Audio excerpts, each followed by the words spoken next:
itu nggak ada saljunya.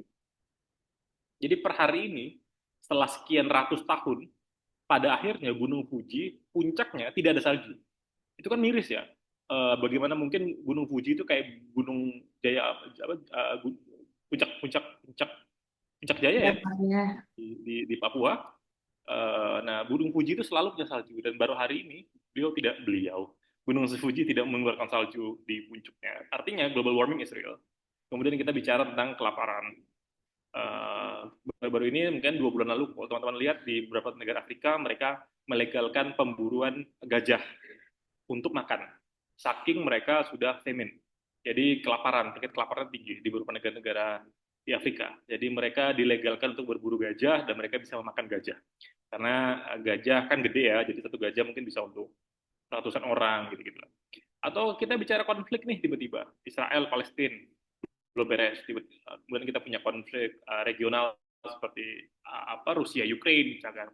Nggak berakhir di situ tuh, Israel kemudian konflik dengan Lebanon, konflik dengan Iran dan segala macam. Belum lagi ketegangan Amerika dengan China yang mereka kayak malu-malu tapi diam-diam mau perang tapi kemudian nggak perang-perang gitu gitu. Jadi hal-hal tersebut kemudian membuat dunia itu jadi instability. Dan terakhir tentu saja AI dan segala macam. Kita hari ini bicara tentang AI, robot dan segala macam.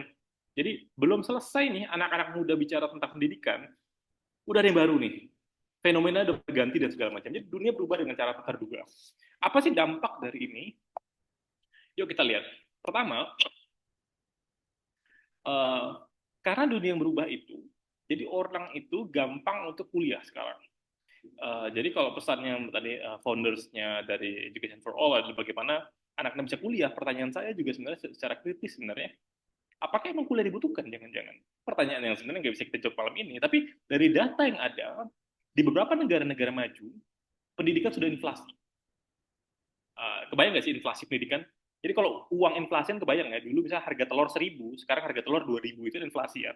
Pendidikan juga inflasi. Dulu bapak kita itu cukup S1 bisa gampang nyari kerja. Sekarang siapa yang di sini misalnya lulusan S1 terus ngerasain susahnya nyari kerja? S1-nya sama, kampusnya sama, gelarnya sama, tapi cara dapat kerja yang makin berbeda. Artinya pendidikan udah makin inflasi. Oke, okay? Jadi gelar semakin banyak, tapi kualitasnya makin turun. Jadi jangan jangan bayangkan Insinyur Soekarno yang dulu cuma S1 teknik dengan anak teknik hari ini itu beda tuh kualitasnya. Atau misalkan Bung Hatta yang dulu doktor dengan doktor sekarang itu beda tuh. Jadi inflasi is real dalam pendidikan. Kedua, dampak yang nyata sebenarnya adalah gelar pendidikan itu tidak menjadi rujukan. Jadi kalau teman-teman melihat belakangan misalkan saya pengen tanya nih, misalkan Mbak Ainun misalkan pengen pengen bicara kesehatan misalkan ya. Yang dirujuk siapa sih? Dokter apa influencer kesehatan? Atau influencer kesehatan yang cakep-cakep di Instagram gitu. Ya kan? Hari ini influencer menjadi patokan. Orang kuliah tinggi-tinggi, pertanyaan saya, orang lebih percaya influencer kesehatan atau orang percaya dokter yang S3 misalnya atau profesor misalnya. Jadi semakin nyata bahwa gelar pendidikan lambat laun kurang menjadi rujukan. Saya nggak bilang tidak ya, tapi kurang menjadi rujukan. Anak muda sekarang bangun tidur nyari info di mana sih? Genzi TikTok. Oke, okay. Seberapa banyak yang udah baca buku hari ini? Seberapa banyak yang buka TikTok hari ini? This is the difference. Oke, okay. Jadi pertanyaan saya balikin lagi ke teman-teman. Emang yakin kuliah kemudian bisa sukses? Sorry, saya lagi di cafe, jadi mungkin ada noise-noise gitu ya. Tapi saya coba lanjut. Uh, Oke, okay. Ini yang kedua. Um, Tadi kan Mbak foundernya,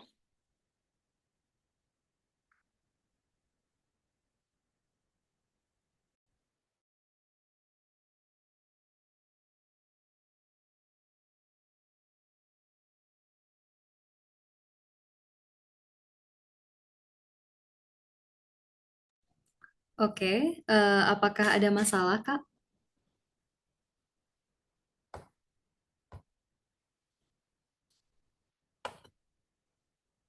Oke, mungkin ada kendala teman-teman dari.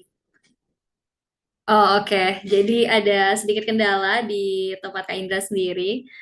Teman-teman tadi sudah mendengarkan mungkin penjelasan dari Kak Indra juga membahas mengenai tadi pertama membahas mengenai gelar pendidikan yang mungkin mengalami kemerosotan sekarang ini. Nanti akan membahas lagi mengenai ekonomi. Mungkin teman-teman bisa lebih mendengarkan apa yang disampaikan oleh Kak Indra. Teman-teman mungkin untuk yang haus atau lapar bisa minum, bisa sembari makan, jadi tetap enjoy. Ya, oke. Hafiz tetap makan, oke. Jadi nggak apa-apa teman-teman. Jadi enjoy aja dengan webinar kali ini. Nggak perlu serius-serius karena penyampaiannya juga. Alright, saya Oke, lanjut. Kak Indra. Kan I'm in the middle of the juice bar, jadi kalau lagi buat juice pasti noise. Alright. Nah, yang kedua, dulu kita itu pengennya habis kuliah bisa dapat kerja dan punya pendapatan tetap. Oke. Okay? Jadi pertanyaan saya hari ini, coba udah perhatikan anak muda sekarang, ada yang mau jadi PNS atau seberapa besar sih yang mau jadi PNS? Rata-rata anak sekarang pengennya bekerja di swasta atau bahkan Gen Z sekarang pengen kerja freelance. Mereka enjoy kerja freelance. Tanya aja teman-teman yang jago coding atau programmer tuh. Mereka nggak mau dikontrak, mereka mau ngerjakan project base, sekali project dapat cuan gede, sekali project dapat cuan gede. Menurut saya mereka itu lebih menarik. Jadi dulu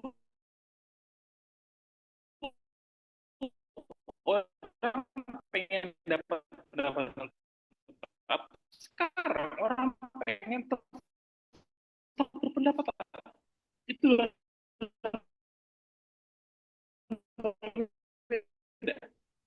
pendapatan tetap itu kalau gajinya 5 juta ya udah jadi PNS ini kali macam apa yang kita pengen ajarkan ke anak-anak murid kita gitu kan. Atau contoh perubahan ketiga di perubahan kultur. Jadi dulu tuh pengennya orang kerja ngantor kan. Sekarang kerja itu udah fleksibel. Saya tahun ini udah tahun ketiga saya kerja WFH. Sejarang sekali ngantor, paling ngantor saya sebulan sekali, sebulan dua kali. Lebih baik saya di rumah, lebih banyak di rumah. Jadi kalau dilihat Instagram saya keliling dunia gitu bukan berarti saya nggak kerja, tapi emang saya bisa melakukan itu secara remote. Dulu nggak bisa. Okay?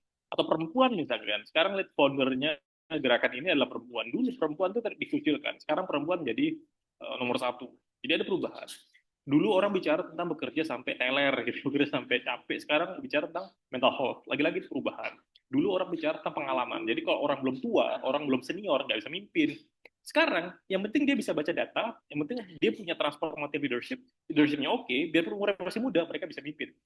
Kalau teman-teman lihat para menteri-menteri atau wamen-wamennya Pak Prabowo, rata-rata banyak di antara mereka yang under 40, under 50. Itu kan berarti bahwa kemungkinan berubah.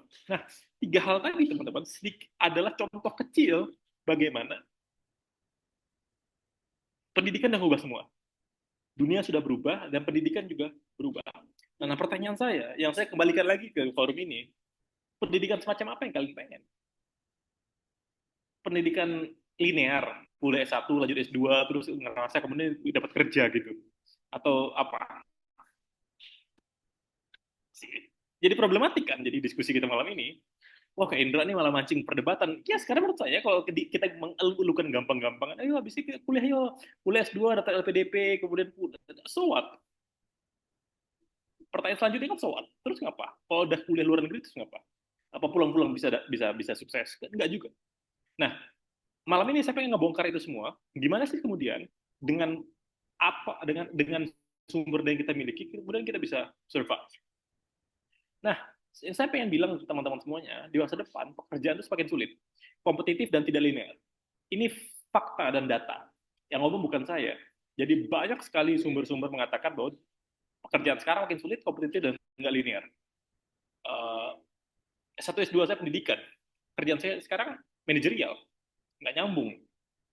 Saya nggak belajar manajerial secara formal, saya nggak belajar manajemen secara formal. Dan mungkin teman-teman juga di sini ngalami, ada yang kuliah S1-nya apa, kerjanya apa, dan segala macam. So, hari ini kita berhadapan dengan banyak sekali perubahan. Nah, saya pengen bilang satu hal. Satu, saya pengen bilang bahwa satu-satunya atau salah satu cara untuk bisa survive di dunia yang tidak linear ini adalah dengan memiliki aktivitas dalam dan luar kampus secara ideal. Oke, okay? Kalau di teori sebutannya dengan off campus dan on campus. Jadi dengan kompetisi yang semakin kuat, teman-teman dari Unri, teman-teman dari Mojokerto, teman-teman dari kampung mana, dari Padang, mau kompetisi dengan anak UI, ITB, Kalau kita cuma head to head IPK, kita udah kalah di pertandingan pertama. Gitu loh. Kalau teman-teman pengen daftar BUMN misalkan ya, Mbak Ainun pengen daftar BUMN head to head sama lulusan UI. IPK Mbak Ainun 3,8, anak UI 3,6 head to head. Saya yakin sekali HRD-nya pasti akan milih UI dulu. Simply karena ya again itu UI. Atau misalnya Mas Hafiz pengen kuliah di Unri gitu ya, universitas saya nggak tahu UIN-nya Riau itu apa sih? Kasim, Syarif Kasim ya. Ya, Sultan Syarif Kasim. Sultan Syarif Kasim misalkan. Mas Hafiz kuliah di apa UIN Syarif Kasim gitu, berhead to head sama teman-teman dari UIN Jakarta misalnya. Nah, cara mentality jauhnya udah kalah di awal. Nah, jadi saya pengen bilang bahwa salah satu cara untuk bisa keluar dan bersaing bagi anak daerah adalah kuat di dalam dan di luar kampus. Jadi nggak cuma kuat di dalam kampus, artinya kalian jago IPK segala macam, tapi kalian juga harus punya keterampilan di luar kampus. Anda bisa tuh magang, community, volunteer, dan segala macam. Ini juga penting. Saya bisa berada di titik ini karena menurut saya kuat di sini. Sebagai contoh, saya semester 5 itu udah jadi ketua himpunan kalau nggak ya semester 3 atau 5 saya ketua himpunan. Semester 5 itu saya udah buat foundation sendiri. Zaman itu saya udah buat foundation yang legal dengan akta notaris di tahun 2014 13.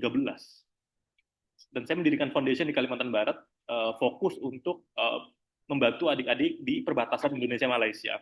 Zaman itu sosmednya cuma ada Facebook, dan kita udah ngelakuin itu. Ya, artinya adalah sisi leadership saya justru banyak didapat dari sini, tidak dari sini. Walaupun saya harus akui bahwa saya mapres dan kemudian saya menjadi lulusan terbaik, tapi tidak menutup kemungkinan bahwa apa yang terjadi di diri saya itu justru banyak dari sini. Oke, saya lanjut. Jadi penting bagi kita semua di malam ini untuk punya mentalitas bahwa apa sih yang kita pengen cari di pendidikan tuh. Kalau sekedar pengen S2, gelar S2, gampang banget. Kalau tujuan dari education for all cuma pengen education for all, kayak like education for all misalkan, sebatas education for all, gampang banget sih bilang. Apa susahnya kuliah di S1, apa kuliah S2? Menurut saya nggak ada yang sulit. Yang sulit justru adalah bagaimana kita mampu menjadi mahasiswa terbaik ketika kita kuliah, sebelum kita kuliah, bahkan setelah kita kuliah. That's the problem. Nah, gimana sih caranya? Setidaknya menurut saya ada 5 hal yang teman-teman harus perhatikan. Ini adalah Graduate Capital Model, sebuah framework yang saya gunakan untuk S3 saya, di proposal S3 saya. Anak muda yang jago, yang keren menurut saya, itu adalah anak muda yang tidak cuma fokus di human capital. Human capital tuh yang kalian belajar di kampus sekarang itu. Kalau kalian jurusan IT ya kalian jago IT, kalian jurusan ekonomi jago ekonomi misalkan. Itu human capital. Tapi untuk menjadi graduate capital yang unggul, kalian butuhkan tuh 5. Satu ini tentu nggak mungkin dong anak jurusan ekonomi nggak ngerti ekonomi, itu udah salah patah. Tapi kalau kalian jago di sini tuh biasa. Yang lebih luar biasa adalah satu, kalian harus jago di social capital. Oke? Okay? Aktif di berbagai komunitas, aktif di organisasi, aktif di proyek-proyek luar sekolah, luar kampus, untuk apa? Jadi network. Oke? Okay? Yang ketiga, cultural. Cultural itu adalah kepekaan, empati. Jadi kalian ngerti gitu loh, kalian ada di mana dan sedang apa. Bayangkan kalau kalian nggak punya cultural capital, dengan orang tua nggak sopan, dengan guru nggak sopan, dengan teman sering nyakitin perasaan teman karena tidak empati, kalian nggak akan kepake kok di kerja. Trust me deh, nggak akan kepake kita. Karena secara cultural kita jelek, kita nggak acuh tak acuh dengan teman butuh kita nggak bantu dan segala macam yang kita fokuskan adalah penting aku IPK tinggi doang, padahal cultural capital juga penting. Jadi kepekaan kita untuk melihat cultural knowledge. Kalau orang Jawa itu apa ya? Ya mungkin bukan orang Jawa juga, misalnya orang-orang kita mungkin sebutannya ya etika, sopan santun, moralitas, itu semua di sini cultural capital. Keempat, identity capital. Nah, nanti saya akan bahas lebih dalam di sini. Siapa sih kita? Gitu. Karena kalau kalian cuma maaf ya, ngejar IPK,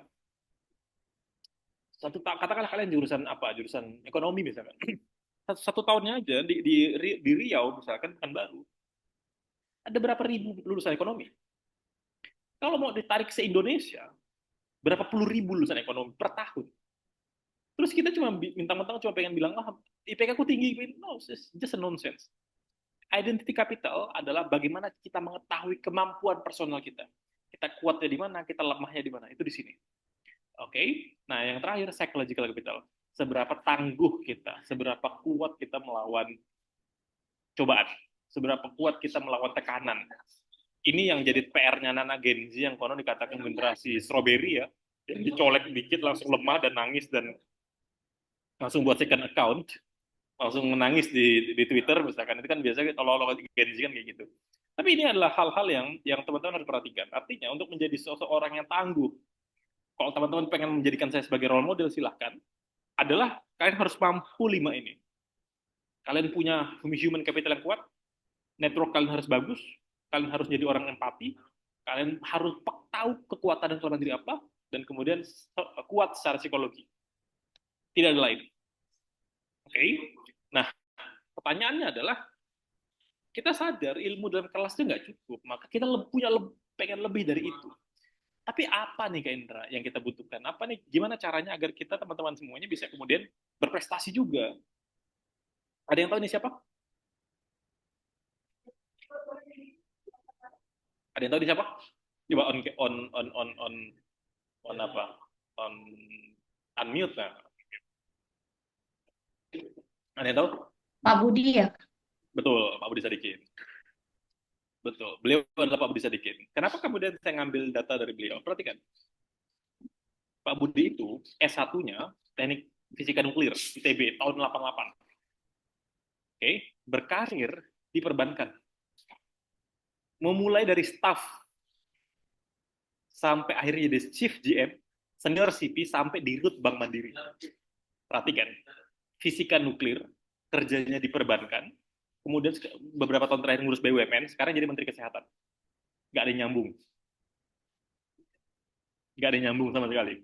Fisika nuklir, kerjanya berkarir dari staff di perbankan, sekarang jadi Menteri Kesehatan. Nggak ada yang nyambung. Nah, kenapa saya menjadikan Pak Budi sebagai role model saya? Karena menurut saya, teman-teman itu harus tahu skill kalian di mana, kemampuan kalian di mana. Itu senang ngeliat orang yang kemudian peka dan sadar bahwa Kak Indra, saya kayaknya setelah jurusan deh. Nah, kayak gitu-gitu lah. Atau Kak Indra, kayaknya saya punya potensi lain yang belum tergali deh. Saya senang dengan orang seperti itu. Kenapa? Karena tanpa kalian sadar, kita tuh sebenarnya sekarang kuliah jurusan misalkan IT, kalian tuh lebih dari seorang ahli IT gitu. Kalian bisa jadi apapun yang kalian mau. Nah, ada orang-orang tertentu yang, ini kedengaran nggak sih suaranya? Kedengaran masih ya? Oke, saya coba paksakan. Ada orang-orang yang I-shape. Dia cuma tahu satu hal. Jadi taunya cuma itu. Contohnya apa? Dokter spesialis, makanya. Jadi kalau dokter dan spesialis itu dia punya spesialty yang tinggi sekali.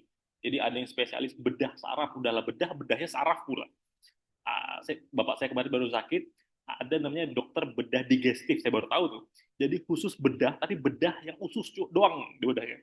Jadi udahlah bedah. Jadi kayak ada sup lebih sup lagi, nah itu spesialis. Tapi ada orang-orang yang T-shape. Dia punya satu specialty, tapi dia tahu banyak hal, tapi dikit gitu. Jadi misalkan contoh teman-teman ahli IT, tapi juga kalian jago komunikasi, jago desain, segala macam. Nah itu bisa di sini. Ya desainnya nggak jago-jago amat, kalian nggak jadi desainer handal, tapi ya bisa lah ngedesain misalkan dan seterusnya. Ada T-shape.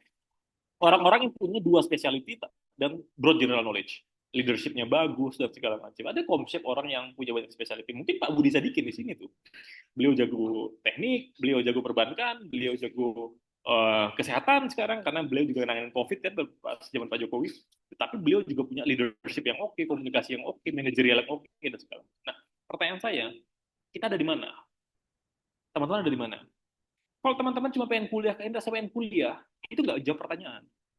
Karena lagi-lagi dengan dunia semakin tidak menentu, nggak ada yang jamin kuliah kalian itu bisa buat kita sukses. Lagi-lagi pertanyaan itu.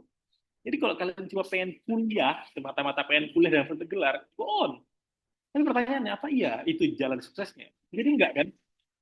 Nah, dengan ini, at least teman-teman ngerti kita ada di mana dan kita mau ke mana. Oke? Nah ini jadi penting. Atau bahkan ada yang dash chef tuh ya dash, dash tuh ya cuma jadi orang-orang generalis tuh dash chef. Dia nggak punya specialty, dia tahu banyak tapi dikit, gitu. Tahu banyak tapi nggak dalam gitu, generalis. Eh, apakah ada orang generalis? Banyak, saya pikir. Para leaders itu rata-rata generalis. Para pemimpin itu rata-rata generalis. Karena dia harus tahu banyak hal kan. Misalkan saya kebayang jadi Pak Prabowo gitu, atau Pak Jokowi misalkan.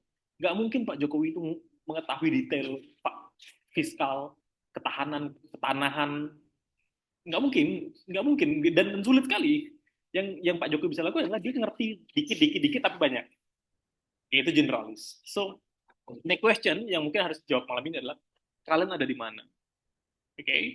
Nah, terakhir mungkin saya pengen bilang bahwa untuk mencapai menjadi mahasiswa yang outstanding, kita harus sadar bahwa ada hal yang nempel dalam diri kita, kita sebut nature, ada hal yang kita bisa upayakan, kita sebut nurture, tapi ada juga faktor luck.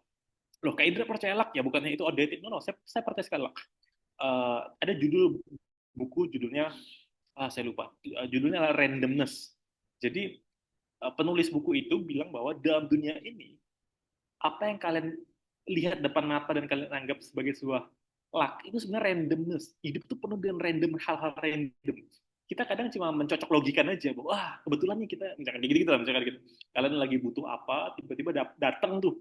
Kita nganggap itu kayak lucky, padahal sebenarnya menurut teori si profesor itu sebenarnya randomness, dan hidup ini penuh dengan randomness. Saya percaya betul pada hal itu.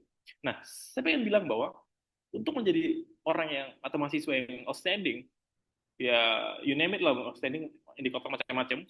Tapi kita harus sadar satu hal, ada hal-hal yang nggak bisa kita ubah. Contoh, asal kalian itu nggak bisa diubah. Asal saya dari kota Singkawang, saya nggak bisa ngubah itu. Itu nature saya, orang tua saya nggak bisa. Orang tua saya kerjanya TNI berpangkat kopral, pensiunan, gajinya paling 1 jutaan. Uh, saya nggak bisa ubah. Kalau saya bisa minta Tuhan, saya minta bapak saya kayak Sandiaga Uno dong, nggak mungkin lebih enak juga tuh. Atau ya Tuhan, saya pengen bapak saya Erick Thohir misalkan, kayaknya enak banget ya gitu. Kayak nggak bikin ngapain kita ikut acara beasiswa gitu. Kalian besok berangkat ke London atau besok berangkat ke Harvard juga bisa tuh, tanpa mikir tiket promo. Tapi kan hidup kan nggak seperti itu. Nah, ada hal-hal yang kita bisa upayakan. Saya ngutip dari buku judulnya Adferent Vintage. Ada 5 hal yang nempel dalam diri kita, dan saya pikir saya harap teman-teman mencatat dan memahami dengan baik. Pertama, saya nyebutnya ini miles, atau money, intelligence, location, education, status. Yang pertama, uang. Orang yang punya uang akan cenderung lebih beruntung daripada orang miskin. Sepakat nggak? Ada yang nggak sepakat? Orang kaya akan cenderung lebih beruntung daripada orang miskin. Sepakat nggak? Kalau nggak sepakat nggak apa, tulis di komen. Indra saya nggak sepakat. Kemudian kita bisa ngobrol. Oke? Okay? Kalau saya sepakat. Kalau orang tua kalian kaya, kalian mau jalan-jalan keliling dunia juga nggak mikir. Kalian mau janganlah cuma kursus matematika, kalian bisa kursus biola, kursus piano, kursus harpa, lah kursus bola bagi yang suka bola. Kalian bisa latihan bola di Akademi Real Madrid misalkan. Suka-suka bapak kalian lah. Orang kalian kaya, misalkan. Sih, jadi atau misalkan buka saya jelek. Oh, kalau kalian orang kaya, kalian bisa operasi plastik di Korea besok kok. Balik-balik jadi cakep tuh.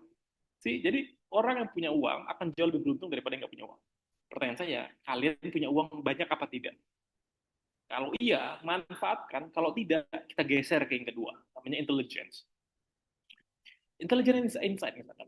Orang yang busung lapar, anak yang busung lapar di Afrika misalkan, akan jauh tidak beruntung, jauh less unfortunate dibanding anak-anak misalkan di Swedia misalkan, atau di Finlandia. Sepakat nggak? Anak busung lapar lebih susah untuk bersaing dengan anak-anak yang sehat, seperti anak dari Singapura misalkan. Sepakat nggak? Sepakat. Jadi intelijen itu penting sekali. Seorang ibu yang dari lahir anaknya dikasih asupan protein yang baik, dikasih pendidikan yang baik, dibanding anak yang maaf orang tuanya nggak punya uang, buru-buru bikin protein, makan karbo aja mereka bersyukur, dapat nasi tok aja mereka bersyukur, itu kalau di head to head kalah tuh anak yang kedua tadi. Nah, itu disebut dengan salah satunya privilege intelligence. Jadi orang-orang di negara-negara maju, mereka punya privilege bukan semata karena mereka pintar, tapi emang secara genetik negara mereka semakmur itu.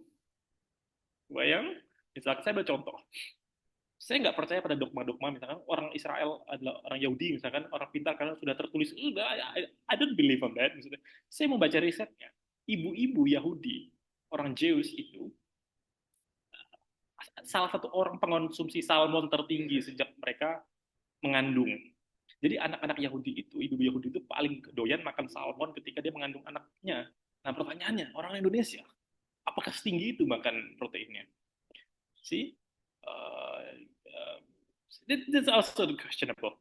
So my question is that, apakah intelligence kita sudah sebaik itu? Nah menurut saya mungkin iya, mungkin tidak, tapi at least kita bisa berupaya. Dengan cara apa? Belajar keras, membaca buku yang keras, keliling dunia, baca keliling Indonesia, mencari insight dan segala macam. Ini bisa kita upayakan. Okay?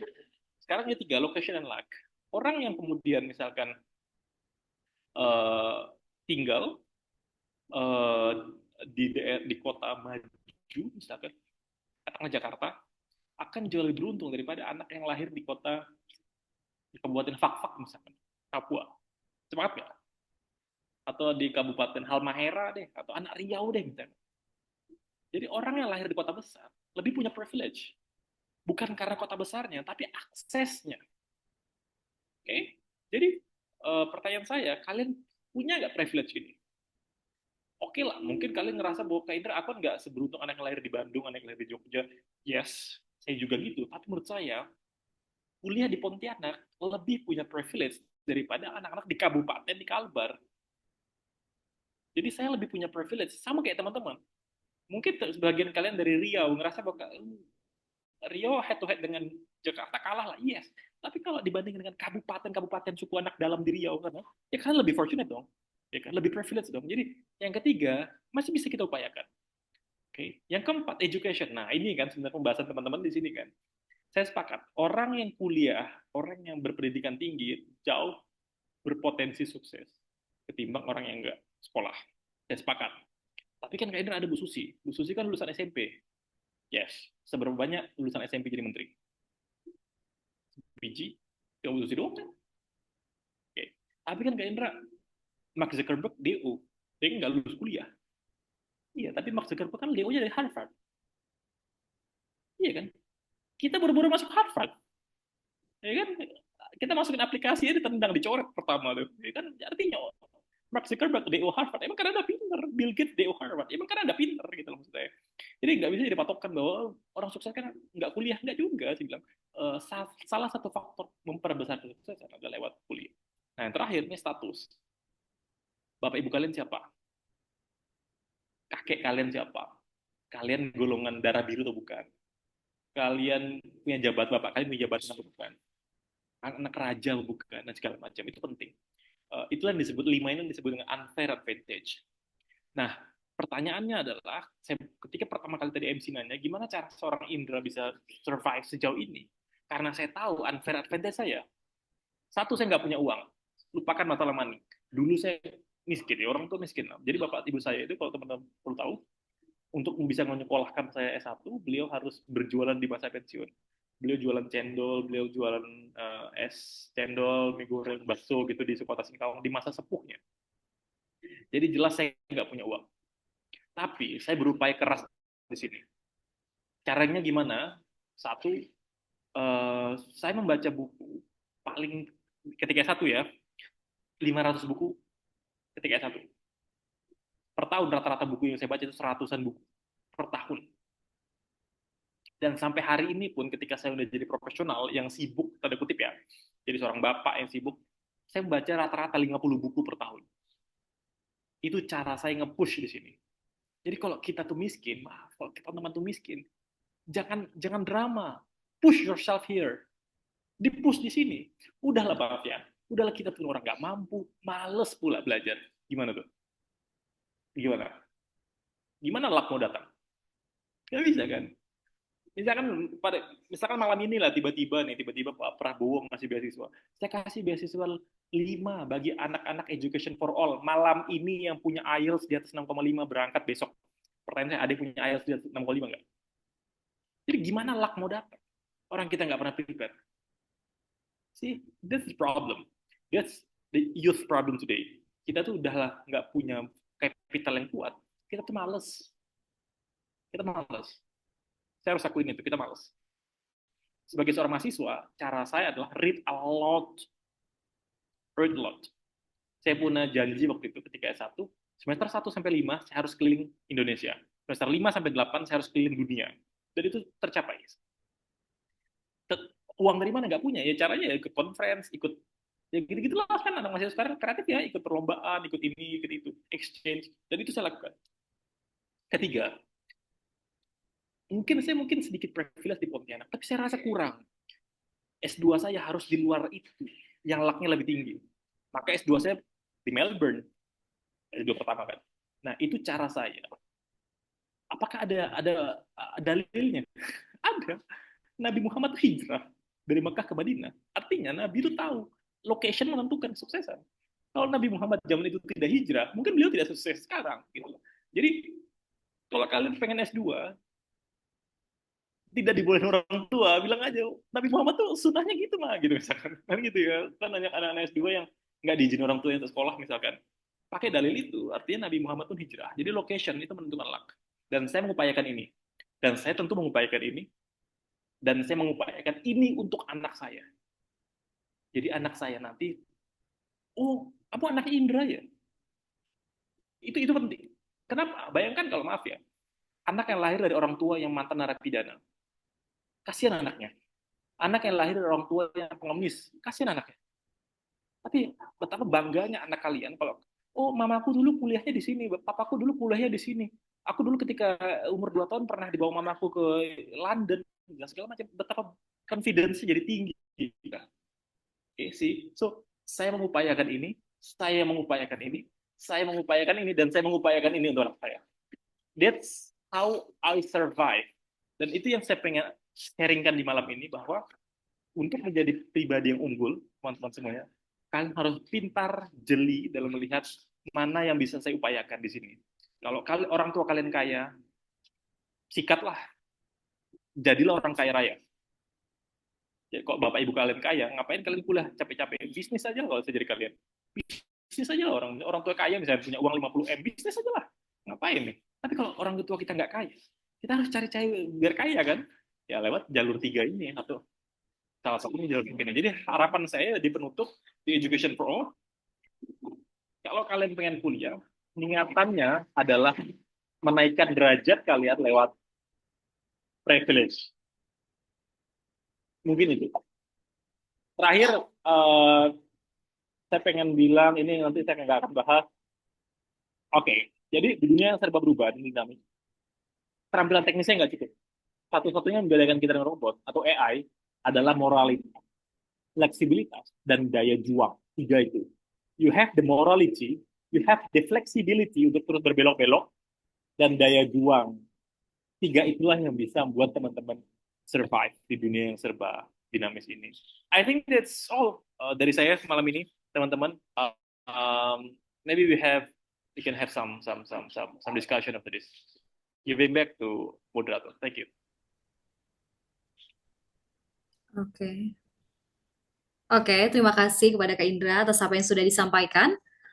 Tadi juga sudah membahas banyak hal, seperti juga membahas bagaimana kita berkompetisi di dunia perkuliahan, bagaimana kita mencari kegiatan bukan hanya di dalam kampus, tetapi juga di luar kampus. Mungkin untuk kita para mahasiswa itu sangat berarti buat kami, begitu, Kak. Dan juga tadi membahas mengenai beberapa keuntungan yang ternyata tidak dialami oleh semua orang, yang mengharuskan kita juga untuk harus berjuang lebih daripada orang lain.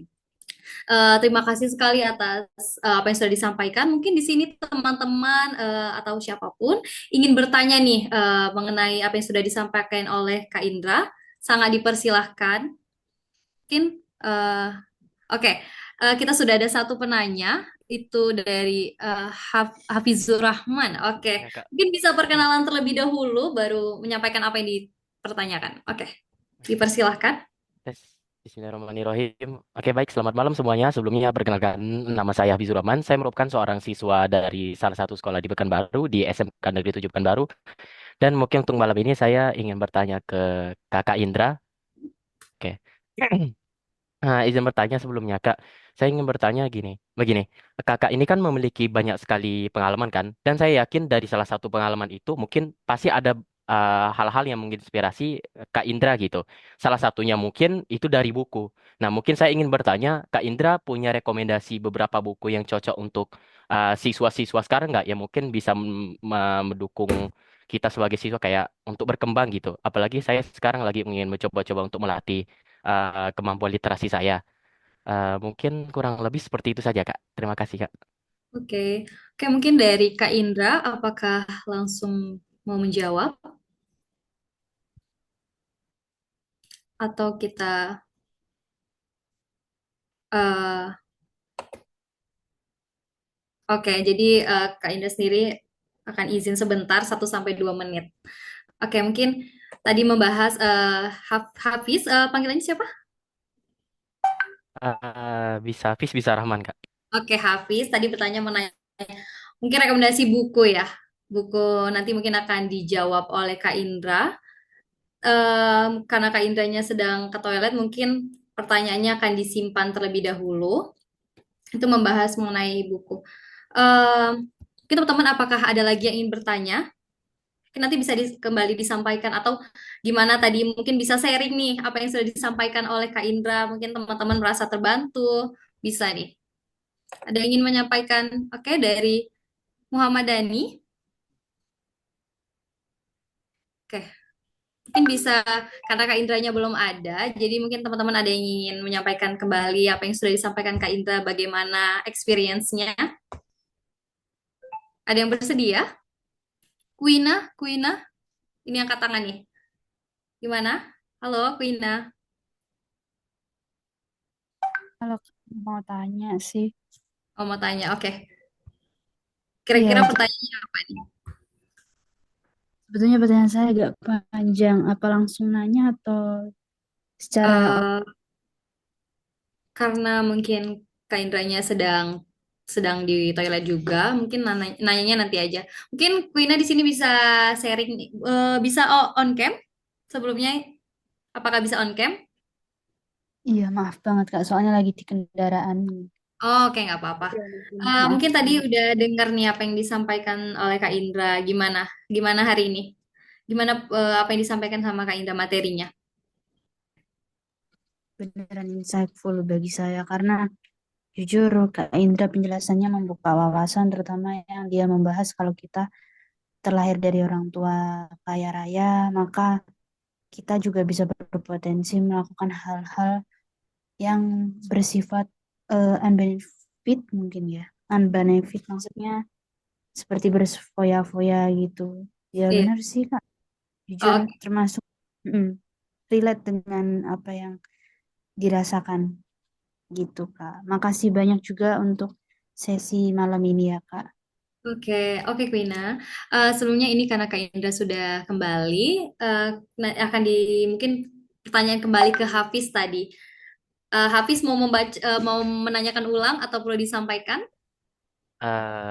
Menanyakan ulang juga nggak apa-apa, Oke, Kak. boleh. Mungkin Oke. perkenalan kembali ya, Hafiz. Boleh, Kak.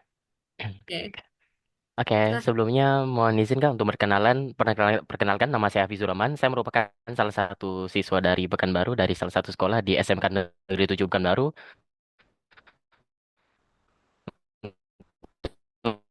Malam ini saya mungkin izin bertanya sedikit ke Kak Indi di titik saat ini. Pada saat Kakak proses berkembang itu pasti banyak hal-hal yang menginspirasi Kakak gitu. Mungkin salah satu hal yang menginspirasi Kakak itu mungkin buku gitu.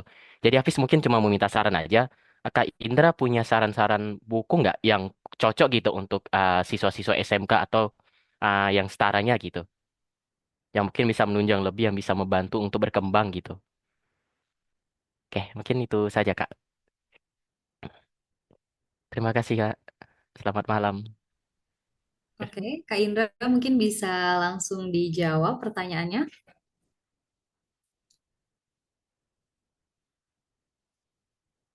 Oh, oke oke. Pertanyaan ini izin Kak, Kak mau nanya ini pertanyaannya mau ditanyakan semua dulu, semua orang atau mau satu persatu? Oh, semua semua aja. Oke, oke itu dari Hafiz tadi. Terima kasih Hafiz. Mungkin tadi selanjutnya dari Quina. Tadi mau bertanya, Quina, Baik, boleh perkenalan dulu, mungkin dari asalnya juga sekarang sedang bersekolah atau mahasiswa mungkin kepada Quina, silakan. ya, nah, perkenalkan Kak Indra dan Kak Moderator, nama saya Quina Kainari Puspita dari SMA. Saat ini saya izin mau mengajukan beberapa pertanyaan sekaligus mau sharing pada Mas Indra. Jadi saya mau izin tanya, saat ini kan masih banyak generasi muda di daerah pelosok yang memiliki mimpi besar, ingin mencapai cita-citanya, namun terkendala oleh keterbatasan baik finansial, pendidikan dasar, orang tua, keluarga, dan lain-lain. Lantas, bagaimana solusinya untuk kita yang jadi salah satu dari generasi tersebut agar masih bisa punya potensi ya, Mas, untuk mengembangkan prestasi hingga bisa meraih pendidikan hingga kancah internasional? Dan bagaimana caranya kita memupuk karakter positif yang kompleks, selimut condition ini di situasi yang dimana kita penuh dengan keterbatasan. Istilahnya seperti quarter life crisis gitu, Mas. Dan selain itu satu hal utama yang saya sadari saat ini adalah kegagalan seringkali menjadi bagian dari perjalanan menuju kesuksesan. Itu yang saya ingat. Namun bagaimana ya menurut pendapat Mas mengenai pentingnya karakter moral seperti rendah hati dan ketahanan dalam menghadapi kegagalan yang pasti dialami semua generasi. Bagaimana caranya juga ya Mas untuk kita bisa memperbaiki diri setiap kali menghadapi kegagalan tanpa merasa pesimis. Karena anak muda sekarang juga gampang pesimis ya, baru menghadapi kegagalan. Gitu, Mas. Terima kasih Mas Indra dan terima kasih Kak Moderator untuk kesempatannya. Oke, terima kasih atas pertanyaannya. Mungkin teman-teman ada yang ingin bertanya lagi, bisa nggak dipersilahkan? Oke, mungkin dari yang Kak Sabita. Oke, terima kasih Kak Moderator dan juga Kak Indra. Izin bertanya, Kak, ini sebenarnya pertanyaannya agak mirip-mirip sama pertanyaan sebelumnya. Jadi kan saya masih SMA ya, dan saya tuh selalu, saya tahu kalau misalnya saya punya banyak unfair advantage gitu. Terus saya berusaha untuk mengupayakan unfair advantage saya, tapi kayak saya selalu kalah sama orang-orang yang lebih di antara saya gitu. Kayak contohnya saya udah berusaha untuk belajar keras, tapi saya selalu kalah sama orang-orang yang menggunakan AI ataupun mencontek gitu. Nah, gimana sih kayak cara kita untuk supaya lebih bisa optimis gitu untuk mengupayakan unfair advantage kita, tapi dengan cara kita tetap jujur gitu, tetap berpegang teguh sama moralitas kita. Terima kasih, Kak. Oke, terima kasih kepada Sabita. Selanjutnya mungkin ada yang ingin bertanya kembali. Sangat dipersilahkan. Oke, karena sepertinya tidak ada, mungkin kepada Kak Indra dipersilakan untuk menjawab pertanyaan yang tadi sudah ada dari tiga orang tadinya, dari Hafiz, Sabita, dan Queen. Kepada Kak Indra dipersilahkan. Mbak Ainun, di recap pertanyaan tadi saya ketemu lihat ya, pertama. Oke, pertanyaan pertama tadi membahas mengenai ini, Kak, buku. Mungkin di perjalanan selama ini Kakak berjalan, apakah ada buku-buku yang bisa direkomendasikan nih untuk sekarang mahasiswa ataupun siswa juga yang cukup inspiratif lah, seperti itu. Ya, buku satu buku saya sendiri, teman-teman harus baca. Saya sekarang promo lah ya, ya. Jadi saya itu baru launching buku bulan Juli kalau nggak salah, Agustus, jadi gitu lah. Judul bukunya ini teman-teman bisa cek bisa beli di Shopee, Tokopedia segala macam. Judulnya Dewasa Tak Serap Cikalang. Di buku ini saya ngasih tips dan strategi gimana caranya anak muda bisa keluar dari keterbelakangan lewat framework baca kemudian termotivasi, saya ngasih framework berpikir. Jadi kalau tadi kalian terpukau dengan presentasi saya yang banyak riset dan segala macam, nah itu saya tuangkan semua di sini. Jadi kalian punya framework bagaimana menemukan, dan 6 hal, saya lupa apa aja ya, bahkan saya lupa. Ada 6 hal yang saya bahas di sini. Karir saya bahas, bagaimana framework menemukan karir, relasi, bagaimana frameworknya, pendidikan, nah ini penting banget, gimana kemudian kita menjadi orang berpendidikan, bahkan percintaan, saya ngasih framework percintaan, bagaimana memilih pasangan yang baik, sesuai dengan teori-teorinya, gimana cara menemukan cinta yang baik. Jadi ada 6 hal yang saya bahas di sini, dan semoga setelah kalian baca, setidaknya tentu nggak akan menjawab semua permasalahan hidup kita, tapi setidaknya menambah wawasan bahwa, oh gini tuh strateginya untuk pendidikan, inilah strateginya untuk karir, inilah strateginya untuk masih SMA, jangan percintaan deh, relasi, network, gitu. Kalau udah umur 20-an, silakan baca itu untuk percintaan. Jadi ini buku pertama yang saya sunahkan. Oh, boleh wajib, saya wajibkan untuk dibaca malam ini semuanya. Dibahas dibaca saja. Kalian bisa beli di Shopee, Tokopedia, segala macam lah. Saya pikir banyak di TikTok juga, pasti banyak TikTok Shop. Silakan dicari, judulnya Dewasa Tak Seram Cik Malam. Itu buku pertama. Kalau ditanya buku lain, tentu banyak yang menginspirasi saya. Saya tuh kalau ditanya baca buku yang mengubah hidup, saya nggak pernah bisa jawab. Tapi mungkin ada satu buku rekomendasi ya selain buku itu. Judulnya adalah Dunia Sophie.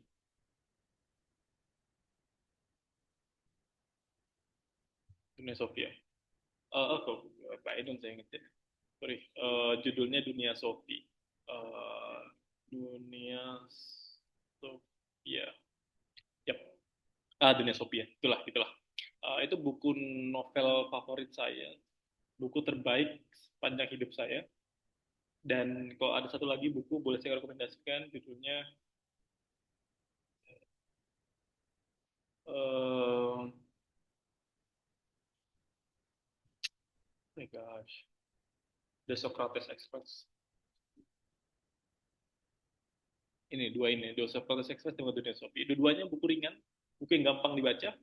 Dunia Sophie itu buku novel sederhana, seorang anak kepada ibunya, tapi anaknya itu bertanya hal-hal yang sebenarnya filosofikal. Dan ibunya menjawab pertanyaan anak kelas 3 SD atau 4 SD yang dengan mudah gitu. Misalkan Sophie nanya misalkan, mana yang lebih dulu, telur dulu atau ayam dulu misalkan. Itu pertanyaan spontan ya, tapi ibunya menjawabnya dengan baik sekali. Ini tidak kayak buku filsafat yang kalian mumet baca nggak? Jadi ibunya bercerita gitu loh. Nah, gini. Jadi di buku itu menjelaskan filsafat barat tapi dengan cerita-cerita yang enak sekali dibaca. Jadi mungkin dua itu ya.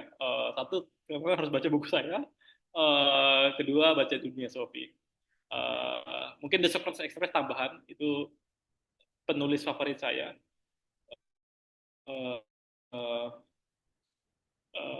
Beliau keliling dunia untuk dan mungkin ini The Geography of Genius. Semuanya udah ada bahasa Indonesianya kok, jadi jangan khawatir. Dunia Sophie, The Socrates Express dengan The Geography of Genius. Itu buku favorit saya. Mungkin itu pertanyaannya, Mbak Ainun. Oke, tadi udah ada 3 rekomendasi buku. Yang pertama dari buku Kak Indra sendiri. Dan selanjutnya itu ada buku Dunia Sophie. Dunia Sophie ini kalau nggak salah buku filsafat ya, Kak? Novel filsafat. Oke, selanjutnya baru The Socrates Express. Oke. Mungkin itu sudah cukup menjawab, Hafiz. Apakah ada yang ditanyakan kembali? Cukup. Terima kasih, Kak. Udah dicatat nih buku-bukunya? Sudah. Udah, Kak. Selanjutnya tadi mungkin pertanyaan akan dari Terima kasih, Kak Indra. Quina. Tadi itu membahas mengenai privilege sih, Kak. Bagaimana orang yang mungkin tinggal di tempat yang tidak seperti orang lain. Kalau nggak salah, mungkin Quina bisa dipertanyakan kembali. Tadi maaf. Ya, nggak apa-apa kok. Dengan senang hati, Kak. Baik, jadi saya izin tanya juga ini buat Mas Indra, untuk kita, para generasi muda, khususnya yang tinggal di daerah pelosok, memiliki impian untuk meraih cita-cita tinggi namun terkendala oleh keterbatasan, baik finansial, pendidikan dasar, orang tua, budaya, dan segalanya. Lantas bagaimana solusinya ya Mas untuk kita agar Oke, bisa jadi punya potensi ke depannya dalam mengembangkan prestasi hingga bisa meraih pendidikan oke, Mbak di Mbak kancah Mbak Kwina asalnya internasional. dari mana? Mbak Kwina asal dari mana? Maaf, putus-putus kenapa Mas? Mbak Kwina asalnya dari mana? Dari Surabaya. Surabaya is such a privileged place. Saya kaget, saya Iya, pikir Mbak tapi Kwina dari jujur saya, pedalaman eh, Papua. iya kenapa Mas? Enggak, saya pikir kamu dari pedalaman Indonesia Timur. Surabaya Iya, itu tempat yang besar loh. iya tapi kebanyakan saudara saya, maksudnya dari keluarga saya ada yang di daerah pelosok juga Mas. Jadi ya ingin ikut berkontribusi memahami bagaimana solusi dari Oke, oke, ya generasi. oke. Nah, saya izin jawab ya. Ada 3 hal yang anak muda miliki. Anak muda miskin pun bisa punya ini. Satu, tenaga. Oke. Kedua, waktu. Yang ketiga, energi dan semangat. Tiga ini. Tenaga, waktu, energi, dan semangat. Gimana caranya 3 hal ini kalian maksimalkan? Contoh, tenaga nih. Eh, saya itu ketika S1 tuh, saya nggak punya duit tentu saja. Tapi saya itu berjualan. Saya itu dagang buku, Mbak. Saya masuk ke ruang dosen-dosen, saya melapak buku. Bapak Ibu mau beli nggak buku ini judulnya? Dan saya nggak malu-malu jualan. Eh, sekarang saya punya tenaga, oke? Jadi ketika saya pulang ke kampung, saya bantu bapak ibu saya jualan. Saya bantu bapak ibu saya jadi pelayan. Jadi abis bapak saya goreng nasi goreng, saya kasih ke pelayan. Saya gunakan tenaga saya secara maksimal sampai capek. Ya anak muda kan belum punya penyakit rematik, encok gitu, gitu kan? Ya kan, masuk anak muda lemah sih, ya kan? Jadi pertama energinya, tenaganya dimanfaatkan. Oke. Kedua, waktu, Mbak. Eh, saya pengen tanya, kalian tidur jam berapa sih?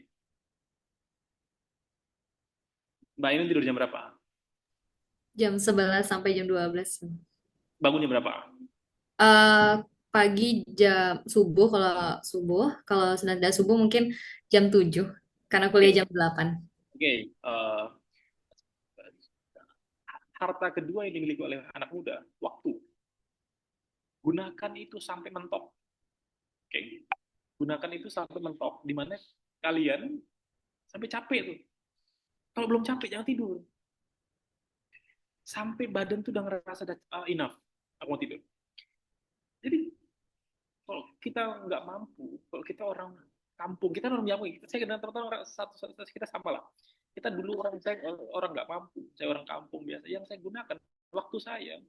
Jadi saya itu sayang, bahkan haram hukumnya tidur di bawah jam 12 tuh Jawa itu. Bahkan sampai sekarang bahkan. Saya masih tidur jam 12, jam 1, jam 11 lah paling mentok, jam 11. Jadi saya masih gunakan waktu malam saya untuk belajar. Eh,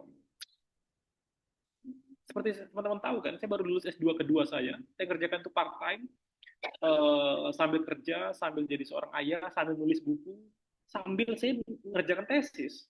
Itu kalau dihitung-hitung waktu normal itu kan nggak masuk akal.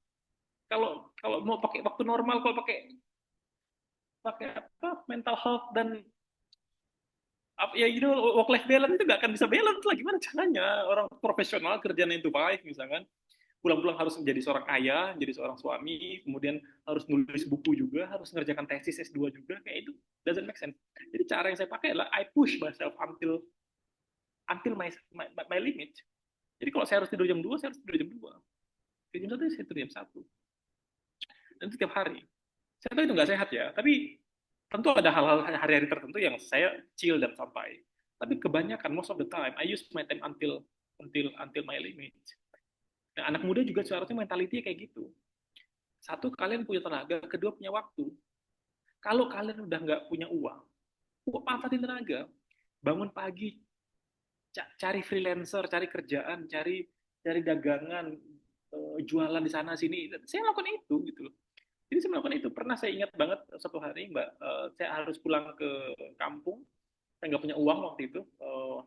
Saya jual buku favorit saya. Bukan kampung. Saya ada konferensi di Jogja waktu itu. Saya di Pontianak. Saya nggak punya uang. Saya datang ke ruangan dekan. Saya nggak mau minta duit. Saya kasih buku terbaik saya. Judulnya adalah Sejarah Kalimantan Barat, Sejarah Kalimantan, tulisan orang Belanda. Saya jual ke dosen, ke dekan saya, Pak, saya jual buku ini harganya 500.000. Untuk apa uangnya? Saya pengen berangkat konferensi ke Jogja. Mau nggak apa beli? Jadi lagi-lagi saya nggak pernah malu untuk jualan dan saya menggunakan itu.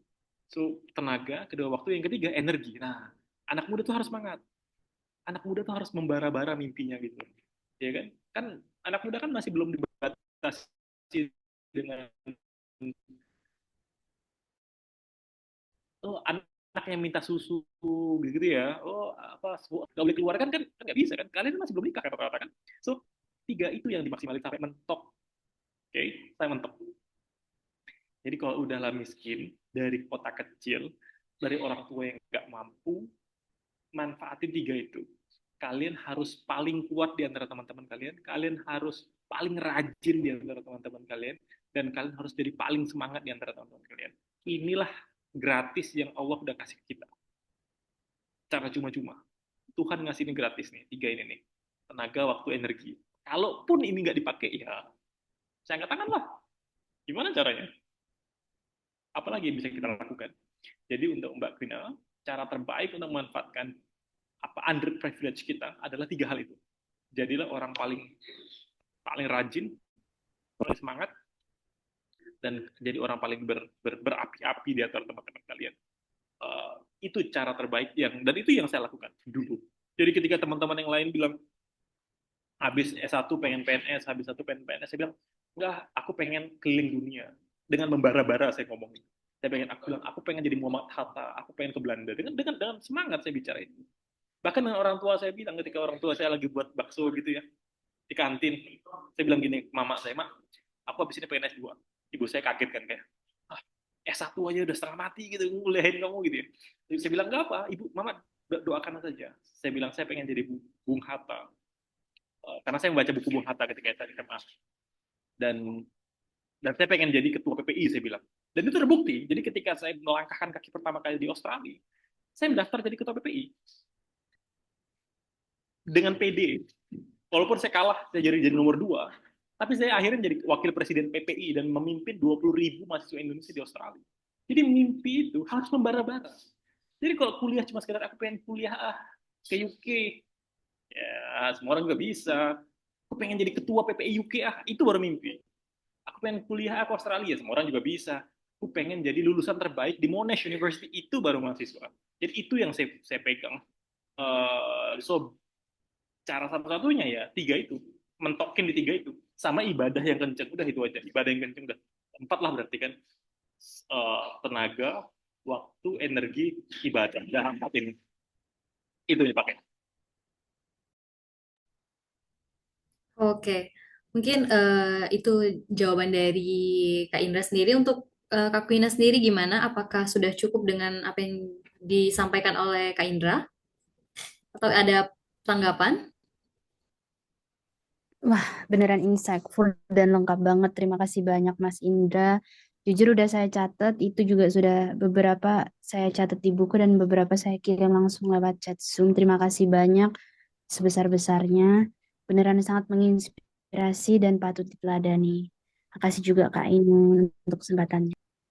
Oke, terima kasih kepada Kwina. Oke, tadi selanjutnya mungkin pertanyaan dari Sabita nih. Apakah tadi menyampaikan bahwa pertanyaannya mirip-mirip dengan Kwina? Apakah sudah terjawab atau ingin ditanyakan kembali? Mau nanya lagi Kak. Oke, boleh. Oke, mau melanjutkan pertanyaan. Jadi kayak kalau misalnya sudah melakukan 4 hal tadi yang kayak tenaga, waktu, energi, kita sudah maksimalkan gitu. Tapi ternyata kita masih tetap kalah sama orang-orang yang maaf tanda kutip licik gitu. Kayak misalnya saya di kelas selalu kalah sama orang-orang yang menggunakan AI ketika menjawab soal, ataupun dengan kalah selalu dengan anak guru gitu. Nah, itu bagaimana cara kita untuk bisa survive dan tetap optimis gitu untuk bisa mengupayakan unfair advantage kita dengan cara yang jujur gitu, dengan cara moral kita gitu. Ya, Terima thank you. kasih. Terus itu umurnya berapa? 18. Oke. Siapa ya artis umur 18 tahun favoritmu ya? Saya Yes. favorit saya siapa ya? Penyanyi ke atau artis? Your favorite? Siapa? Umur 20 lah atau under? Paling nggak jauh-jauh dari Maudy Ayunda mungkin. Kamu kok iri dengan temanmu tapi kamu nggak iri dengan Maudy ya? Iya kan? Aku merasa Maudy Ayunda tuh kayak udah level up banget gitu, dan sedangkan saya sama teman saya tuh bisa dibilang setara, tapi saya selalu kalah gitu. That's my answer. So, ada satu hukum di buku saya. Teman-teman nanti beli aja bukunya, murah banget kok. 75.000 juga. Ada satu hukum namanya The Art of Privilege. Jadi privilege itu kayak kita lomba maraton. Lomba lari nih, tapi jaraknya beda-beda. Kan kalau bisa lomba lari kan sama rata ya. Jadi kayak berbaris, lari prit, jadi. Tapi privilege itu lomba lari, tapi jaraknya beda-beda. Jadi ada yang di depan kita 5 meter, ada yang di belakang kita 2 kilometer, ada yang paling depan 1 kilometer, segala macam. Posisinya beda-beda. Pritnya dihidupin bebarengan. Yang duluan menang siapa? Pasti paling depan dong. Oke? Itu privilege. Semenjak saya nulis buku itu dan semenjak saya paham konsep itu, I don't care about privilege. Apalagi privilege orang lain. Saya nggak peduli. Karena emang nggak bisa setara. Gimana cara saya bersaing dengan Iman Usman? Coba. S1 saya jadi Pontianak, Iman Usman dari UI, gimana coba? Gimana saya pengen bersaing dengan Belva? Belva lahir dari orang kaya, misalkan. Atau gimana saya Mbak bersaing dengan Maudy Ayunda, orang sekolahnya di international school dari SD SMP.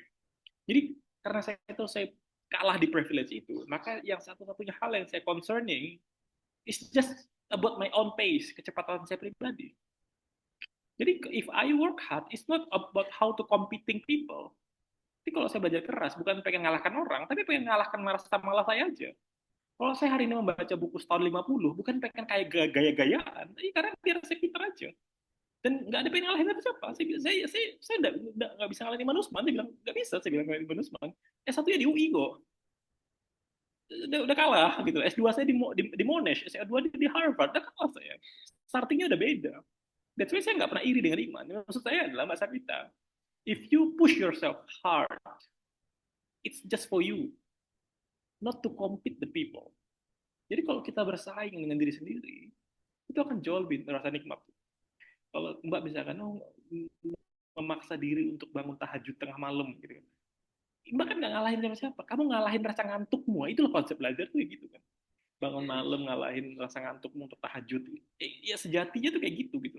Kita berdoa itu bukan untuk biar kita masuk surga duluan, orang lain neraka, kan nggak gitu konsepnya. Kita pengen berdoa agar kita masuk surga, orang lain semoga juga masuk surga juga. Jadi maksud saya adalah kalau orang lain pakai AI, ya urusan dia lah. Maksudnya I don't care with them. To be honest, I don't care. Bahkan misalkan ya, kalau dalam hal-hal dunia kerja misalkan, kita bersaing, yang satu pakai orang dalam, saya udah bermaksimal, ternyata gagal, ya that's fine. Ya bukan rezeki dia lah. Terus saya pengen nyalahin Tuhan gitu, dia punya orang dalam, kan kayak gitu. Terus bilang Tuhan gak adil, emang konsepnya kayak gitu, gimana? Jadi privilege itu adalah lomba lari, tapi garis startnya beda, itu privilege. Nah, oleh karena ya, saya itu nggak pernah konsen dengan privilege orang lain. Ada orang lebih kaya dari saya, ya silakan, monggo jadi inspirasi. Ada orang lebih rajin dari saya, ya jadi inspirasi. Ada orang lebih ganteng dari saya, ya jadi itu jadi inspirasi saya. Tapi nggak pernah saya iri tuh. Kok bisa ya mereka kayak gitu ya? Dendam itu nggak bisa. Kok gimana caranya nggak bisa? Saya lebih senang dengan berlari kencang di diri saya sendiri, mengalahkan kemalasan, ketamakan, kekurangan diri saya sendiri. Menurut saya itu lebih mengasihkan. Jadi bangun malam, sholat tahajud, mengalahkan rasa ngantuk saya pribadi gitu. Kan nggak mungkin saya tahajud terus mengalahkan orang lain, kan nggak mungkin. Emang sholat loba-lobaan kan nggak gitu kan. Jadi kalau saya baca buku banyak, bukan berarti saya pengen lebih pintar dari yang lain. Saya hanya pengen lebih pintar dari Indra tahun lalu. Saya kuliah lagi S2, bukan berarti saya pengen lebih hebat. Saya pengen lebih hebat dari Indra tahun lalu. Tahun depan saya bilang lagi saya S3, bukan berarti saya bukan dosen, Mbak. Saya bukan dosen dan saya nggak butuh S3. Tapi kenapa saya mau masih pengen S3?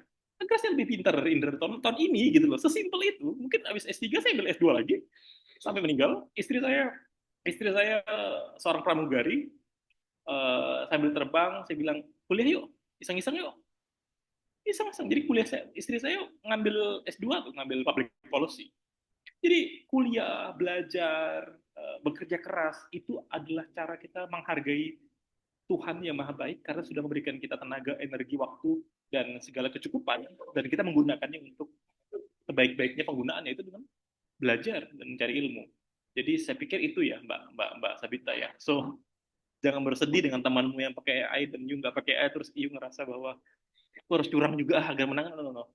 Just do yourself and then push yourself until limit, dan dan jangan pernah risau dengan privilege orang lain, karena ada banyak orang yang pengen seperti Mbak Sabita tapi nggak kesampaian. Mbak Sabita mungkin masih punya handphone yang bisa zoom malam ini, banyak orang nggak punya handphone dan dia pengen bilang gimana ya cara punya handphone seperti Sabita ya. So there are a lot of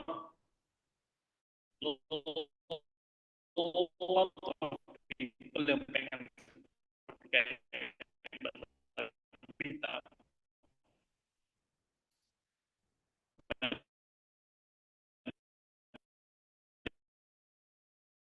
Cannot.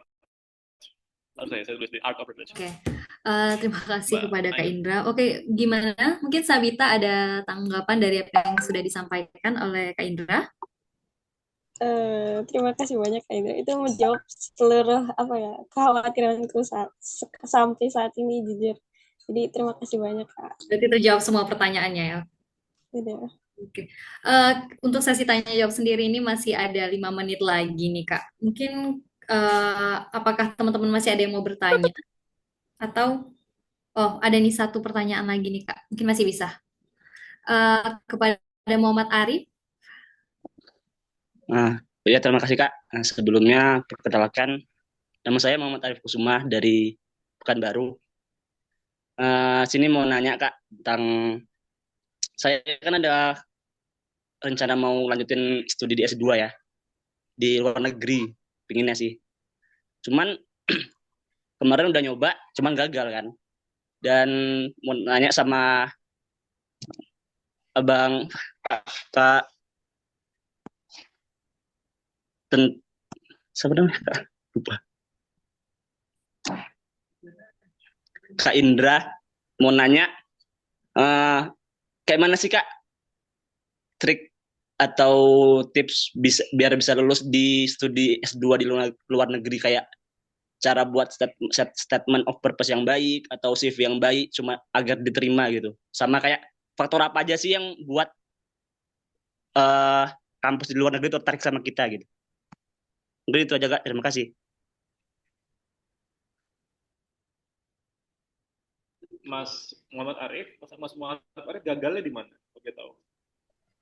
Gagalnya di berkas Kak. Kan langsung upload berkas gitu aja. Gagalnya pendaftaran kampus atau pendaftaran beasiswa? Di beasiswa. Kampusnya keterima? Enggak. Oke, jadi kampusnya gagal, beasiswanya gagal. Ya dia tuh kayak ngisi langsung di portal gitu Kak. Nanti ada kita masukin berkas, kemudian diterima atau enggaknya ada di portal di situ. Oke, kemana? Pengen beasiswa apa dan kemana? Kalau kemana sih yang support sama jurusan sih Kak. Yang kemarin gagal itu kemana? Di teknik. Di mana? Di Jepang mungkin. Kok mungkin? Enggak, yang kemarin Mas gagal itu lo di mana? Yang kemarin. Di Arab Kak. Di Arab. Oke. Oke, thank you Mas Arif. Saya harus jujur ya, mungkin saya bias ketika saya ngomong ini. Saya tuh nggak pernah gagal beasiswa sekalipun. Saya kasih tahu tipsnya ya. Saya itu mungkin ada kali dapat belasan beasiswa dari S1. Bahkan pernah ketika di satu tahun itu, saya dapat 4 beasiswa yang berbeda tuh. Yang sebenarnya nggak boleh ya. Orang miskin tuh ada aja caranya ya. Jadi satu beasiswa dari kampus, satu beasiswa dari pemerintah, satu beasiswa dari swasta, satu beasiswa dari luar negeri.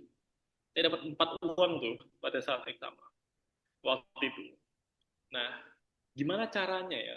Kok Kak Indra selalu berhasil? Alhamdulillahnya selalu berhasil beasiswa. Satu ya,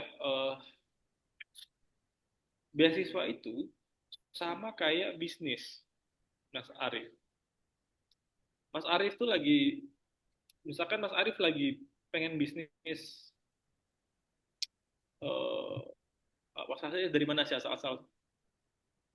Dari Pekanbaru. Oke, dari Pekanbaru. Misalkan Mas Arif pengen bisnis pakaian lah, gitu ya. Mas Arif minta duit ke saya, katakanlah saya investor atau bank. Mas Arif bilang, saya pengen jual pakaian nih di Pekanbaru. Saya nanya dong prospeknya seperti apa. Saya nanya dong model bisnisnya seperti apa. Kalau Mas Arif itu orang yang saya yakin dan berpengalaman jual baju, pasti saya kasih duit dong untuk modal. Tapi kalau Mas Arif nggak pernah jual baju dan kurang meyakinkan jual baju, pasti nggak akan saya kasih dong. Nah, logika beasiswa itu selalu seperti itu. Saya itu ketika pengen ikut beasiswa, yang saya cari tahu pertama itu sebenarnya bukan beasiswanya, tapi dia nyari orang seperti apa sih. Jadi saya nggak pernah risau di administrasi. Kalaulah dia nyari orang yang tidak seperti saya, pasti tidak akan saya daftar. Jadi saya ngabisin waktu saya aja kan. Saya tahu dia nggak nyari orang seperti saya, ngapain saya daftar? Namanya coba-coba, tapi kan waktu kita berharga ya. Saya hanya akan daftar di beasiswa yang saya yakin saya lolos. Sambil contoh sederhana ya. Beasiswa paling populer di Indonesia apa sih? Salah satu beasiswa paling populer apa? Ada yang tahu? Beasiswa unggulan mungkin untuk di S1-nya, Kak. Beasiswa unggulan. Unggulannya. Kalau S2-nya LPDP. Oke. Oke. Beasiswa unggulan. Saya cari di websitenya beasiswa unggulan ya. Saya kasih contoh sederhana bagaimana saya menaklukkan para beasiswa-beasiswa tersebut. Oke, ini beasiswa unggulan. Saya nggak nemu si beasiswa unggulan. Oke, katakanlah ini ya. Beasiswa unggulan, misalkan apa sih beasiswa unggulan? Adalah beasiswa yang diberikan masyarakat memiliki kemampuan intelektual, emosional, dan spiritual. Oke, artinya dia nyari orang kayak gini nih. Oke, nah, saya naik ke Mas Arif, misalkan Mas Arif pengen beasiswa unggulan. Mas Arif udah oke nggak secara intelektual? Nggak perlu dijawab. Oke, jawab personal aja. Teman-teman juga sama. Teman-teman udah oke nggak secara intelektual? Standar intelektual apa? IPK salah satunya. Prestasi. Pernah juara apa? Pernah menang lomba apa? Oke? Kalau kalian gagal di sini, jadi bisa jadi besok ini bukan untuk kalian. Bisa jadi ya, saya nggak bilang 100%. Tapi itu cara saya mengetahuinya. Atau kedua, emosional. Indikatornya apa sih? Kematangan, kemapanan, jiwa. Contohnya apa? Bisa jadi leadership-nya misalkan. Indikatornya apa? Leadership. Apa indikator leadership? Organisasi, komunitas. Kalian udah pernah jadi ketua apa? Kalian udah pernah megang proyek apa? Kalian udah pernah jadi ketua apa di kampus, di sekolah? Pernah jadi ketua OSIS kah? Pernah jadi ketua organisasi kah? Atau apa? Kalau nggak punya, ya gimana kemudian beasiswa tahu kalian punya emosi yang baik? Ya kan? Kalau spiritual ya ini ya, ya macam-macam lah indikatornya. Bisa ketenangan ketika menjawab dan segala macam. Itu beasiswa unggulan. Atau coba kita cari beasiswa LPDP.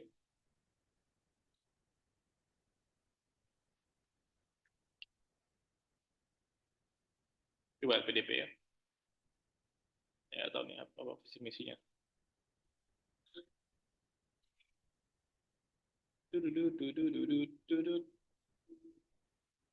Nih, visi misi LPDP. Oke. Ini visi misi LPDP misalkan ya. Misinya misalkan adalah ensuring the continuity of education funding. Oke lah, ini formalitas lah. Tapi lihat misi kedua. Prepare Indonesia's future leaders and professionals. Future leaders and professionals. Pertanyaan saya, kalian udah future leader nggak bagi Indonesia? Coba jawab pertanyaan saya. Kalian udah future leader nggak? Indikatornya apa? Ya kalian jawab sendiri lah. Indikator seorang pemimpin masa depan tuh apa? Ada nggak pemimpin masa depan kerjaan mager-mageran doang? Pasif, nggak ngapa-ngapain di komunitas, nggak berbuat sesuatu bagi daerah. Apakah itu yang dicari oleh PDIP? Jelas bukan kan. Jadi kenapa saya tuh berhasil dalam setiap beasiswa saya? Karena saya yang paling penting adalah saya cari tahu dulu dia nyari orang kayak gimana. Ketika kasus LPDP, teman-teman, saya tuh yakin 1000% saya lolos. Bukan karena saya pinter. Waktu itu saya belum punya LOA, bahkan surat keterima saya nggak punya. Tapi saya itu dari semester 3 udah aktif menjadi ketua di berbagai organisasi. Jadi ketika reviewer nanya, ada pertanyaan yang sulit sekali dijawab waktu itu, dan tapi saya pede dan memang saya tunggu pertanyaan. Pertanyaan kayak gini, udah ngapain aja kamu untuk Kalimantan Barat? Oh, saya senang banget ditanya kayak gitu. Karena saya bisa menjabarkan itu panjang lebar bolak-balik 5 kertas HPS. Nah, kok saya pertanyaan itu ke Mas Arif, udah ngapain aja, apa kontribusimu untuk Pekanbaru? Mas Arif bisa jawab. Kalau Mas Arif bisa jawab, berarti Mas Arif layak untuk besok ini. Kalau belum bisa jawab, cari caranya, gimana caranya bisa menjawab itu. Masih belum telat kok. Ikutlah gerakan Education for All, kayak gini misalkan, aktif di komunitas, aktif di organisasi. Jadi ketika bertanya, kenapa sih kamu layak jadi penerima beasiswa itu? Pak, saya itu nggak cuma pinter bahasanya, Pak, saya itu nggak cuma intelektuali pinter, saya itu udah gini, saya melakukan ini, saya melakukan ini, saya melakukan ini, melakukan itu, gitu. Kebayang nggak logika sederhananya? S1 saja, dengan S1 saja saya sudah melakukan sebanyak ini, Pak. Apalagi kalau saya S2, kan gitu logika bisnis kan kayak gitu kan. Ibaratnya kalau dalam bisnis, dengan modal 10 juta saja, profit saya udah kayak gini, Pak. Apalagi Bapak modalin saya 100 juta, Pak. Profit saya bisa sampai miliaran misalkan kayak gitu. Jadi logika bisnisnya selalu semacam itu. Jadi cara terbaik untuk melakukan bisnis, nanti mungkin Mbak Livia punya PR berat untuk mentori teman-teman secara teknis ya. Saya mungkin tidak malam ini nggak mentori secara teknis cara buat apa esai itu teknis sekali, nanti Mbak Livia saya yakin dan teman-teman Education for All bisa melakukan itu dengan baik. Tapi secara substansial yang perlu Mas Arif lakukan adalah, sudah layakkah saya untuk diinvestasi oleh si beasiswa? Kalau belum layak, cari cara supaya layak, Mas. Cari cara supaya layak. Gimana caranya, Mas Indra? Yang kalau masalah ini pasif di organisasi, mulai aktif lah. Kalau selama ini Mas nggak pernah ikut lomba, cobalah ikut lomba kalau masih ada waktu. Kalau selama ini Mas tidak berkontribusi bagi Pekanbaru, cari kontribusi apa Mas bisa lakukan. Kadang tuh saya ngasih saran ya, Mas Indra, gimana, apa ya kontribusi yang saya bisa lakukan? Saya tuh orangnya pemalu segala macam. Saya bilang, kamu punya tetangga nggak? Saya bilang, punya Mas. Tetanggamu pinter-pinter apa ada bodoh-bodoh? Masih bodoh-bodoh nggak? Ya masih bodoh-bodoh sih Mas.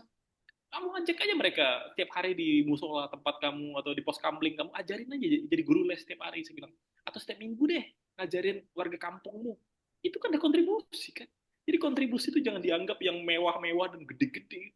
Kalian ngajari anak tetangga 3, 4, 5 orang belajar bahasa Inggris, mulai deh, my name is Susi, my father is Adi, itu jadi sebuah kontribusi. Nah, hal gitu tuh jarang diketahui anak muda tuh. Seolah-olah kontribusi itu harusnya megah-megah dan sulit. Jadi saran saya untuk Mas Arief, ketika pertanyaannya tentu teknis sekali. Mungkin untuk teknis saya belum bisa jawab karena keterbatasan waktu. Tentu kita butuh workshop seharian, katakanlah untuk cara nulis esai, cara nulis apa, itu mungkin saya serahkan ke teman-teman Education for All. Tapi secara substansi sebenarnya beasiswa proses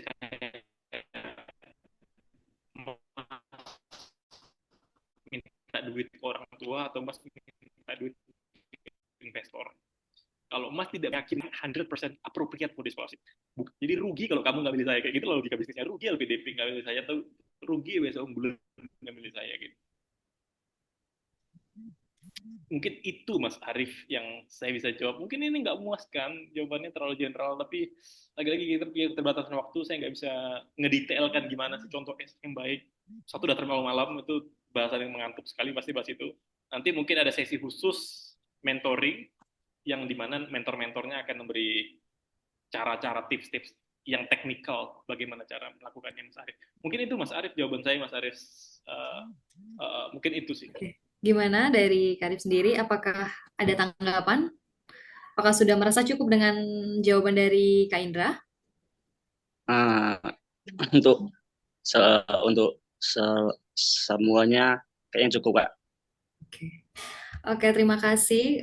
Mungkin selanjutnya saya ingin meminta kesediaan dari Kak Indra sendiri untuk memberikan jawaban teman-teman mana nih yang memiliki pertanyaan terbaik yang nantinya akan diberi door prize dari Edu for All. Mungkin dari keempat pertanyaan tadi yang paling menarik ini, Kak. Aku bakal lupa pertanyaan. Em, siapa aja yang nanya tadi ya? Saya lupa. Tadi ada 4 itu pertanyaan mengenai, tadi ada yang bertanya mengenai buku, itu dari Hafiz. Oke, boleh buku 1. Karena saya suka baca buku, jadi monggo buku 1. Kedua, yang tadi bertanya tentang privilege. Ya, Mbak siapa tadi? Queen. Mbak Dita tadi ya, yang nanya tentang privilege. So, mungkin 2 itu yang paling menarik. Karena karena menarik aja. Saya senang. Oke, terima kasih kepada Kak Indra. Mungkin nanti kepada Hafiz bisa. Interupsi sedikit. Pertanyaannya hanya 1, jadi mungkin Kak Indra bisa pilih 1 saja antara 2 terbaik tadi. 1 aja. Sulit sekali ya. Tidak tahu nih. Nggak mungkin ngasih pertanyaan sebutkan nama ikan kan. Tinggal mereka berdua harus cepet-cepetan kan. Gini deh. Saya tuh tadi ada ngomong di materi saya itu saya ada bicara tentang framework unfair advantage. Ada satu singkatan di situ. Apa nama singkatannya? Ayo, teman-teman mungkin ada yang tahu jawabannya? Ada yang tahu singkatannya apa? Yang tahu jawabannya? Pada. Nah, itu ada tuh yang menjawab. Ya udah, karena yang paling cepat Mbak Astri, so I don't know, like I think I change my opinion. Mungkin Mbak Astri kali ya. Gak apa Mbak Hafiz dengan Mbak Sabita sampai apa? Nggak jadi juga nggak apa-apa ya. Oke. Mungkin nanti akan keputusan dari Kalivia sendiri yang akan mendapatkan door prize. Oke, selanjutnya mungkin kesediaan untuk semua teman-teman, kita akan melakukan foto bersama. Mungkin bisa untuk on cam terlebih dahulu.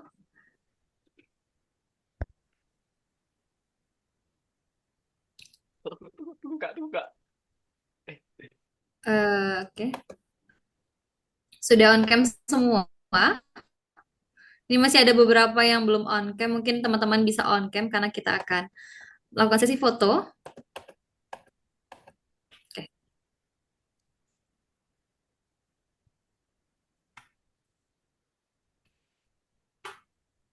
Apakah sudah, Kak?